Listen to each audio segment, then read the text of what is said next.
नमस्कार, चला आज आपण बनवूयात मूग डाळीचे पकोडे।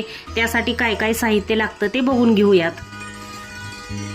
3-4 तास आपण याला पाण्यामध्ये भिजत ठेवलं होतं। चला जाडसर वाटून घेऊयात। आता आपण याला जाडसर वाटून घेतलेला आहे।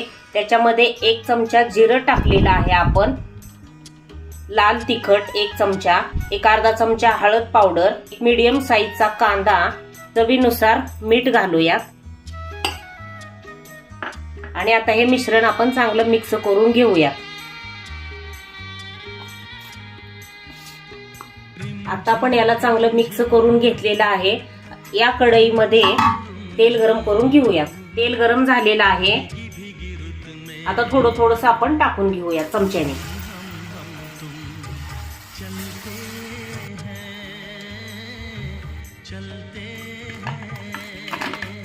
तयार आहेत आपले मूग डाळीचे गरमागरम पकोडे।